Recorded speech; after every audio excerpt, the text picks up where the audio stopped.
Hello everyone and welcome to the first ever Featurecast series in production. This is something I've been meaning to do for the last 4 years and finally got round to doing it. So welcome to what I hope will be a long series of production videos. So basically I want to try and teach you any tricks that I've picked up over the years, things that I particularly use in my productions, I guess, and things that I find interesting, things that aren't generally, hopefully, out there. There's a lot of production videos out there that kind of go over the same old thing, and I want to try and bring a few videos to you of new ideas and things that I particularly use that I guess are unique to the way I produce, hopefully anyway.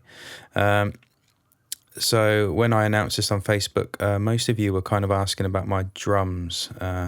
So I guess it's best to start here.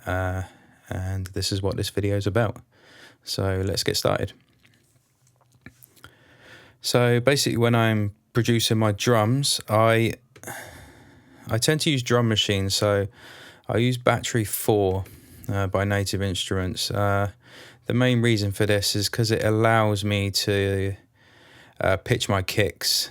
It allows me to put envelopes on kicks and do a few various other tricks that you generally can't do when you're just using audio. For all you Ableton users out there, obviously you can do this a little easier with audio. You can pitch stuff, but unfortunately Logic doesn't allow you to do this without losing quality. So this is why I use a drum machine for this. And basically, the important thing is starting off with some good sounds. Most of these kicks and snares that I have in my drum machine for this particular break I've written are from my sample pack, which is out on Loopmasters. Mid-tempo breaks and beats. You can go and grab them now and you'll have all these kicks and snares on there. They're basically kicks and snares that I've created over the years by layering kicks, using synthesis and live kicks and snares to layer. And I've built up a sample pack and a sample library, and I dip into them now and then and use them for productions. So all these are from there. There's some kicks, snares. We have some shuffles and some hats. Not too much. There's not too much going on there, but it's how you arrange it which kind of makes the difference. So generally what I would normally do is I'd go through my samples, find some kicks that I like. I maybe have 5 or 6 different kicks, and I'd put them in. I'd write a rough break, program the drums in, and I'd probably go through the kicks and change them till I find one that sounds the closest to what I want, and then I would use that one. Same with the snare. And if we go into the actual arrangement of the drums, so make this a little bit bigger. So down here we have the kicks, snares. This is kind of the shuffly bit. That kind of adds that funky element to my drums. And then up here is the hi-hat. Now you see that, as you can see, they're slightly different colors, and what this is basically velocity changes. So the ones that are red are as loud as they can possibly go, and then the ones that are green have a quieter volume to them, a quieter velocity. So it kind of gives the impression of a real drummer. Obviously when a drummer plays, he doesn't hit the snare every time at exactly the same volume. It doesn't always come out at exactly the same pitch or sound. So by adding these velocity changes in, it gives a bit more character to your break. It gets rid of that kind of robot feel, I guess. And you can see I've done the same up the top with the hats. You know, it plays full volume there, full volume, then it drops down in volume to add a bit of character. And these are all really subtle things.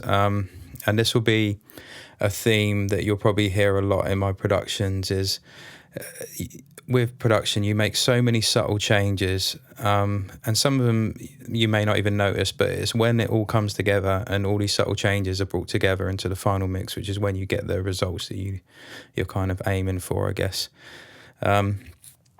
So that's what I've done with these. There's a very subtle kind of changes on a few of them. If I just play the hats.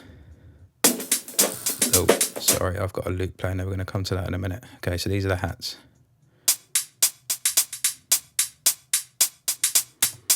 Pretty simple. What else I have? And then here I have the shuffle kind of section.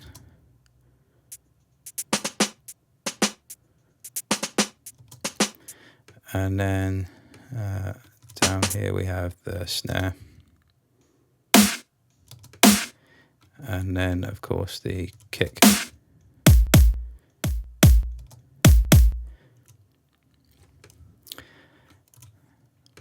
So that's the elements of the track. Now, the important part of particularly the way I write my drums, I guess, is the shuffle. It's what people tend to pick up on. And the way to get your shuffle to kind of work and sound nice in the mix and work well with all the other instruments is that I tend to tune the shuffle snare, which is these here. I tune them into the same pitch as the snare. And I do this by using Span, which is a great plugin from Voxingo. And basically this kind of tells you the pitch of your kick or snare. So if I highlight it, you'll see on here it will show up. And as you can see, there's been a peak there. Can you see that? And what that is with snares, where there's that definite peak, that's basically the pitch of your snare. As you can see in the bottom left corner, it tells you the hertz of where that, and then if you move along to the right, it tells you the actual key of that particular snare. So what I would then do is I would pitch these to the same, as you can see the peak there. So I've pitched that up so it's the same pitch as the main body snare of the track. So when they all play, they're all in the same key effectively, which then creates a nice kind of smooth transition, adds that kind of funky flavour, and it makes them sound as though they're meant to be together, and it makes the shuffle kind of roll nicely. So if I play just the drums.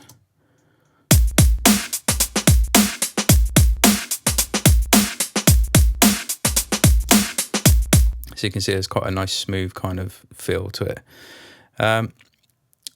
The other thing that is important as well is it's about the groove. I kind of have this setting that I've even called Groove Featurecast, which is basically, it's a groove setting. It's basically MPC groove, and I imported all the MPC groove templates into my Logic, and basically I think I use a setting around 62 to 33%.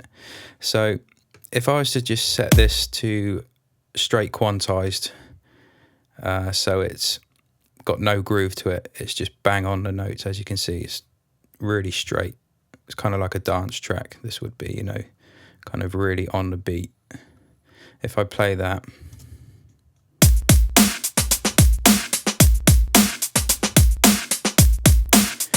now you can hear around these shuffle kind of areas, there's no kind of feel to it. It's very kind of static. Now if I put the quantize back on, the special Groove Featurecast, and now listen.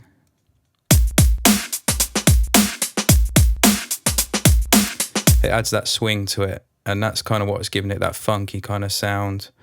You would then kind of, a lot of the time I would then add this kind of quantize to the bass line, and sometimes even the vocals, if I wanted it to sound really tight. which then kind of adds to the groove of the track and makes it really funky. If I was to do a really extreme setting, so let's put it up to 74%.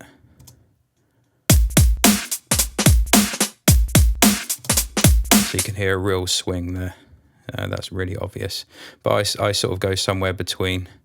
So that's why I sort of go 64, 63%.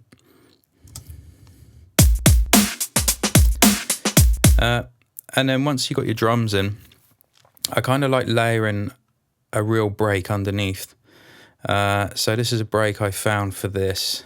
And what I've done is I've put it into Logic. I've warped it. I'm not going to go into warping yet because I'm going to do a separate tutorial on that because that's a bit more of a complicated process. But basically I've timed it all up, and I've also put the same quantize on this loop as what is in the drums above. So if I play this by itself.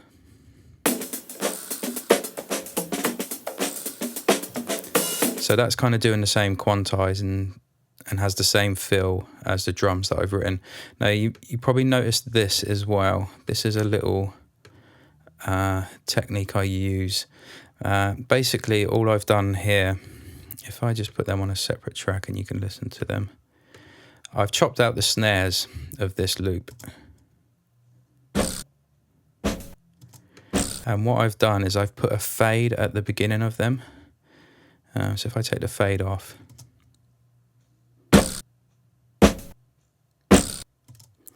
now the reason I've done this is because this snare I found was kind of clashing with the snare that I've got in my drums up here. So instead of taking it out, because then you would notice like big chunks of it dropping out and it wouldn't sound very natural, and I want to try and keep a natural groove layered in the background. So what I've done is I've put a fade at the beginning, so it kind of takes out that attack of the snare. And it kind of sounds really weird when you just listen to it like this. But when it's in the mix with the rest of the track and everything playing, you won't notice that. So if I put it back in here, you obviously kind of notice it in the loop. But having it in there, it still keeps the airiness of the loop, and this is basically the aim of this loop, is to kind of fill up the background and create a kind of feel into the drums. So if I play it with the drums as well, you'll hear that.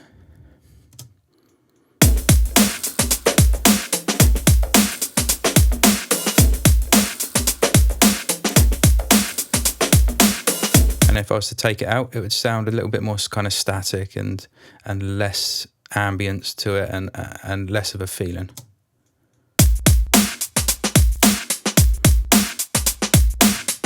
And with.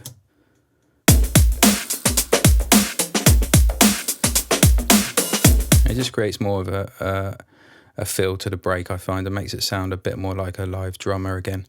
So that's why I did that with the snares, because they were kind of clashing with the snare that I'd layered on top.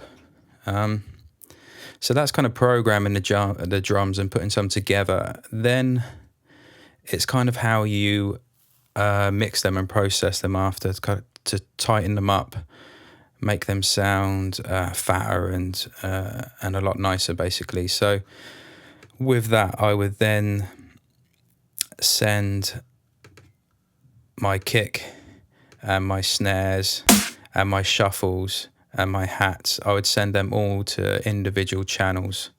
So if we go to the mixer in Logic,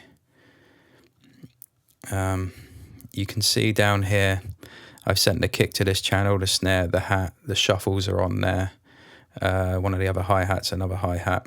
If I play the drum break, you'll see them play.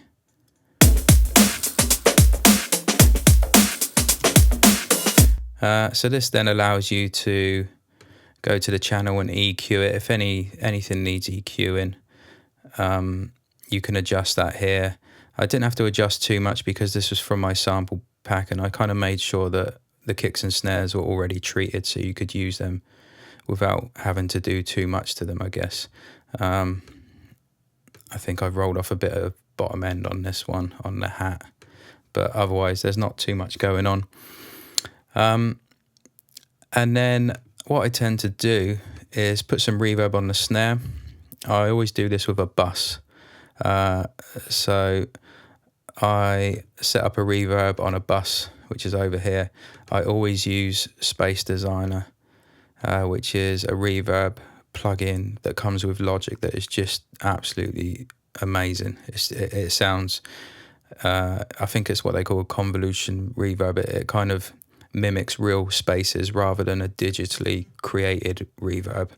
So you get more of a kind of natural feel to it. It sounds really nice. So that's really good for like drums and using on piano and things like that. So I kind of have a little bit on my snare. Just to kind of make it a little bit wider. I also have some on the shuffles.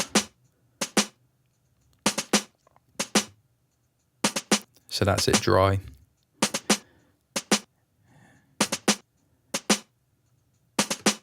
Very subtle, but again, all these subtle things add up to a bigger picture.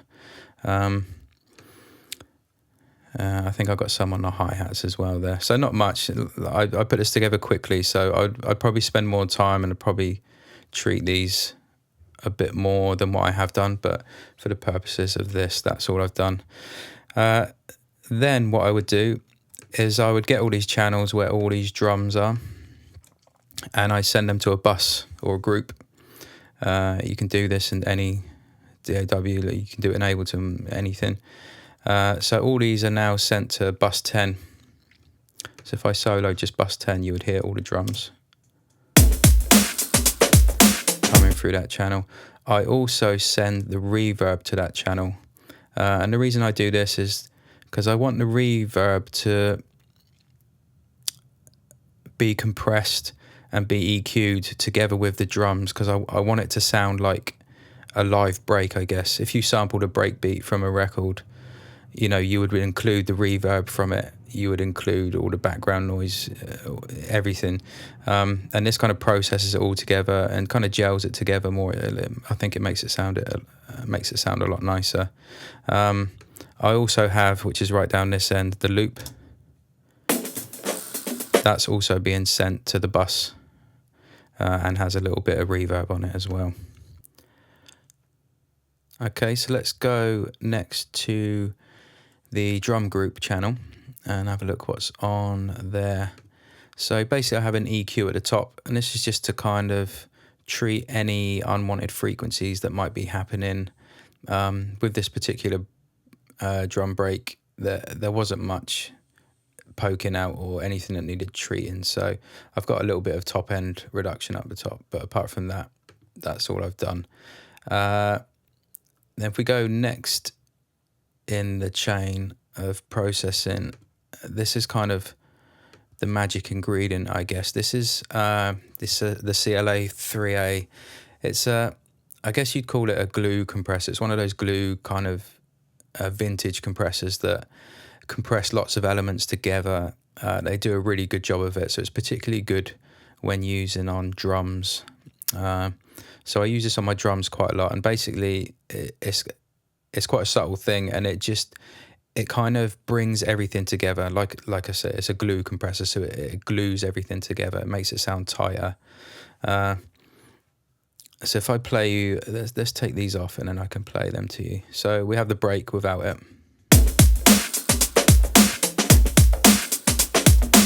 And then with.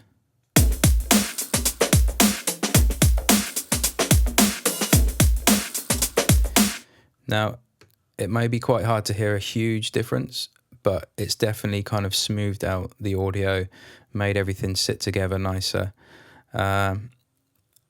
Again, you know, it's the subtle things.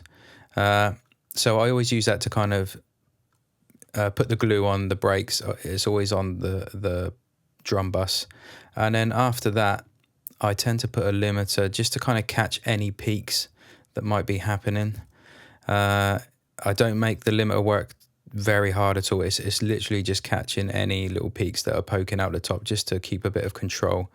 So if I play this, you'll see.